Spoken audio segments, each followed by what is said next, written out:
Sir ये बताइए, आप एक अध्यापक हैं, आपको मतलब किन कारणों से आपको लगा कि अब पॉलिटिक्स में जाना चाहिए और सपा में ही जाना चाहिए? जी जी जी। पहले मैं अपना परिचय देना चाहूँगा। मैं दिनेश सिंह हूँ। मैं मैथ से MSc MPhil नेट हूँ और मैं गवर्नमेंट कॉलेज में लेक्चरर हूँ। मैं जो है मेरी कोचिंग चलती है TVS क्लासेस में। मैं पूरे क्षेत्र को मैथ फ्री पढ़ाता हूँ। आप फ्री पढ़ाते हैं? मैं फ्री पढ़ाता हूँ। मैं कोई पैसा चार्ज नहीं करता। मैं बहुत सालों से शिक्षा के क्षेत्र में सेवा कर रहा था।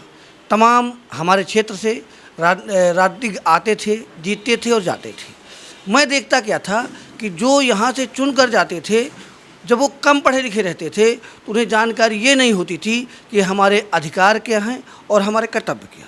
जब तक लोगों को ये जानकारी नहीं होगी कि हमारे अधिकार और कर्तव्य क्या हैं। मैं समाज सेवा करता था, तो समाज सेवा करते करते मैंने ये जाना कि वास्तव में समाज की समस्याएं क्या क्या हैं। अब उन समस्याओं की जानकारी उनको थी ही नहीं। तब हमें लगा कि नहीं, हम जैसे लोगों को राजनीति में आना चाहिए। इस कारण से हम लोग राजनीति पर आए। अभी आप क्षेत्र भ्रमण कर रहे हैं, आपको क्या लगता है कि जो पूर्व पार्षद यहाँ से पार्षद रहे हैं, उन्होंने किन क्षेत्रों में काम नहीं किया? अगर जनता आपको अवसर देती तो आप किन 2-3 पॉइंटों पे आप बताइए जिन पे आपको लगता है कि हम पहले कार्य करें?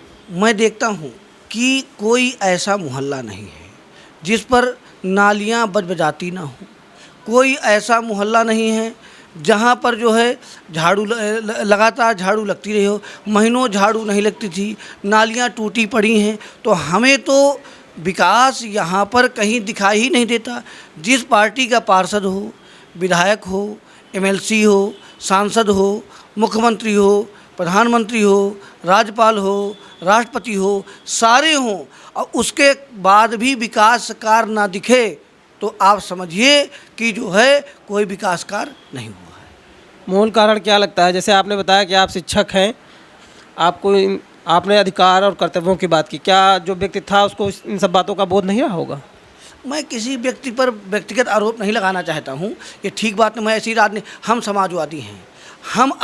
हम ये बताना ज़्यादा पसंद करते हैं कि हम क्या करते हैं, कौन क्या करता है, इसकी हम राजनीति नहीं करते और ना ये मुझे अच्छा लगता है, ना वो इस समय पार्षद प्रत्याशी हैं। इसलिए मैं व्यक्तिगत किसी पर कोई आक्षेप नहीं लगाना चाहता हूँ। वो जो भी हैं अच्छे हैं, हमें कोई दिक्कत नहीं है। इसलिए मैं उनके लिए कुछ नहीं कहना चाहता हूँ। मैं ये बता सकता हूँ मैं क्या करूँगा। मैं ये नहीं कहूँगा कि वो क्या नहीं किए, वो अच्छे थे या गंदे थे, इस टाइप की। अच्छी बात है, शिक्षकों का जो मतलब स्वभाव होता है वो झलका आपकी बातों से। आपसे मैं 2-3 पॉइंट पूछना चाहता था कि अगर आप आते हैं तो आप, जैसे आपने नाली की बात की, वो तो अभी बरसात आती है तो सामने निकल आता है समाज में क्या चल रहा है और हकीकत क्या है और क्या दिखाया जाता है। आपको क्या लगता है, आप आएंगे तो किन 2-3 पॉइंटों पे काम? मैं सबसे पहले निरंतर सफाई कराता रहूँगा, जिससे डेंगू या गंदगी के कारण तमाम बीमारियाँ फैलती हैं। तो हमारे क्षेत्र की जनता बीमारी से बचेगी। जो है नाली में गंदगी पड़ी रहती है, नाली को हम साफ़ कराने काम करेंगे। जो कूड़ों के ढेर लगे हुए हैं उन्हें हटाने काम करेंगे और जो है पूरे क्षेत्र को फ्री ऑफ कास्ट शिक्षा देने काम करेंगे। मुझे अंबेडकर साहब की वो पंक्ति याद है कि जो शिक्षा रूपी माँ का दूध पीता है वही दहाड़ता है। इसलिए हम शिक्षा रूपी माँ का दूध सबको पिलाना चाहते हैं, जिससे हर व्यक्ति को अपने कर्तव्य का और अपने अधिकार का ज्ञान हो और वो जाने मुझे क्या करना चाहिए, किसको चुनना चाहिए, किसको नहीं चुनना चाहिए। भाजपा के इस क्षेत्र में बात करें, जो विधायक हैं वो अपने सभी प्रत्याशियों के लिए, पार्षद प्रत्याशियों के लिए रोड शो कर रहे हैं, मतलब भ्रमण कर रहे हैं क्षेत्र में। आपके जो प्रत्याशी रहे हैं समाजवादी से, अभिषेक मिश्रा जी, क्या वो भी प्रचार में उतरेंगे या उतरे हैं?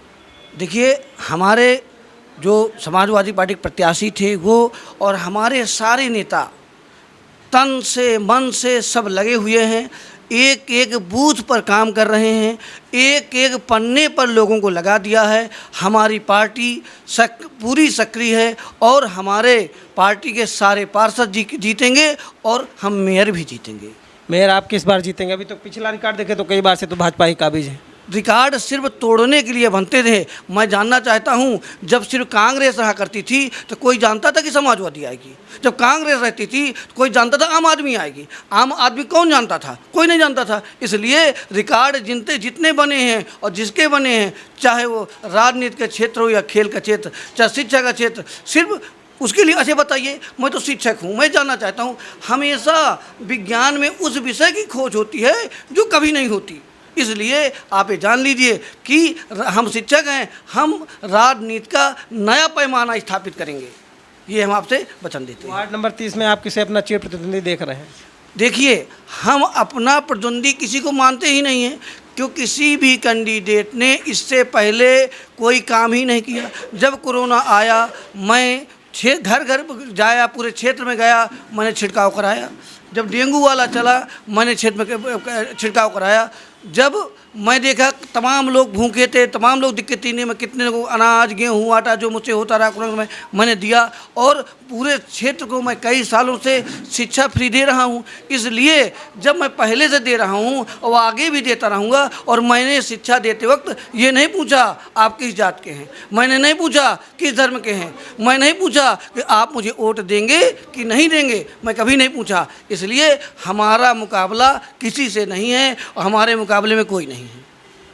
आपने जो ये फ्री शिक्षा देने का कार्य आरंभ किया, कैसे विचार आया? मतलब आपको लगा कि हमको फ्री देना चाहिए, क्योंकि अभी स्कोप इतना है, आप देख रहे हैं कितना लोग पैसा कमा रहे हैं शिक्षा के नाम पर। मैं देखा, मैं गांव में बड़ा बांदा का रहने वाला हूं, बड़े एक साधारण परिवार से हूं। मेरे माता पिता ने बड़ी मुश्किल से बड़े होकर के मुझे पढ़ाया। हम 5 भाई हैं, हमें सब भाइयों ने सहयोग किया। कुछ भाइयों ने मेरे लिए पढ़ाई तक छोड़ दिया कि नहीं, एक भाई पढ़ता है, चलो हम सब लोग मिलकर पढ़ाते हैं। मैं ऐसे पढ़ के आया। जब मैं ऐसे पढ़ के आया, मैं पढ़ कर के जब मैं सरकारी नौकरी पाया, तो मेरे माँ बाप ने कहा कि बेटा देखो, तुम पढ़ गए, तुम्हारे सारे भाई आज बिजनेस करते हैं, सब काम कर रहे हैं, सब सेट हो गए हैं, तो बेटा तुम्हारा काम यही है कि तुम जो है लोगों को शिक्षा दो, जिससे जैसे परेशानी हमारे घर की दूर हो गई है तो सारे घरों की परेशानी दूर हो जाए। तो मैं अपने माँ बाप से प्रभावित होकर के ये फ्री शिक्षा कार्य किया। ऐसे विचारों को हम नमन करते हैं। ऐसे कार्य अगर समाज में होते रहें तो वाकई समाज का परिवर्तन होगा। जो मास्टर साहब ने कहा कि वो नए कीर्तिमान और नई व्यवस्था स्थापित करना चाहते हैं, इसीलिए वो राजनीति में आए हैं। वीडियो जर्नलिस्ट गोल्डी जी के साथ प्रशांत बाजपेयी, लखनऊ।